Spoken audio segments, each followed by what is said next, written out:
The rising damp. Mr. Carroway prided himself on efficiency. Rent collected on time, repairs deferred indefinitely. His tenants, he often muttered to himself, were brainless zombies, forever whining about leaks, damp patches and mould creeping up the walls.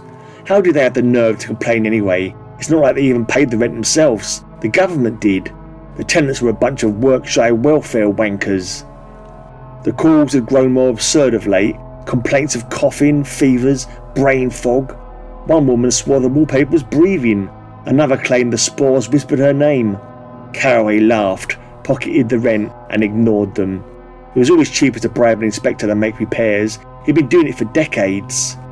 But his old connection at the council had retired, and the new woman in charge, some DEI hire he didn't doubt, was threatening an inspection. He feigned concern and trudged to the property. The stairwell reeked of mildew, the plaster sagged with moisture, and the tenants, slow-witted, hollow-eyed, sallow-faced, stood waiting. The building was unusually quiet that morning. Normally children would be shrieking in the stairwell, kicking balls against the walls, their noise echoing through the flats. It wasn't a school day, yet there were no children at all. The silence pressed in, heavy, unnatural. Carroway barely noticed. He was too busy sneering at the tenants' latest complaints. Carroway forced a smile, though inwardly he sneered. Brainless zombies, the lot of them, he thought. Out loud he said, "You need to leave your windows open more. Bit of fresh air, that'll sort the damp." The tenants stared back, hollow-eyed, their faces slack.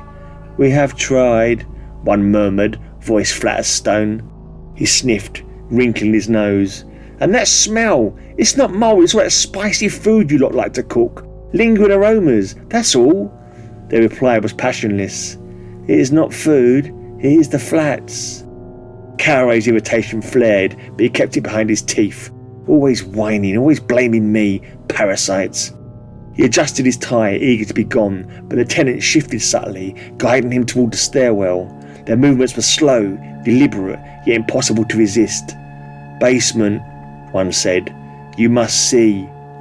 He opened his mouth to protest, to dismiss them again, but their blank faces offered no room for argument. The air grew thicker, damp with spores.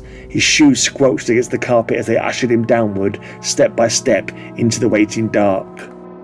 Carroway balked at the threshold, the basement door yawning open like a throat. "I don't see the point," he muttered, trying to keep his voice brisk, dismissive. "It's just a bit of moisture. You people exaggerate." The tenants did not answer.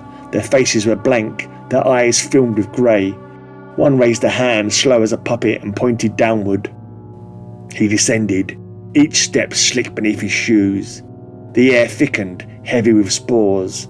The walls glistened, alive with a sheen that pulsed faintly, as if breathing. Hands pressed him forward, clammy and unyielding. His protest dissolved in the damp silence. At the bottom, the damp was no longer a stain but a presence. It bulged from the brickwork, a black-green mass that quivered in anticipation. Tendrils reached out, wet and eager. The mould embraced him, seeped into his lungs, his eyes, his thoughts. He felt himself soften, his disdain melting into the damp. His last breath was swallowed, his body absorbed, his mind erased. Above, the tenants shuffled back to their flats, passionless, obedient. The damp was fed, for now.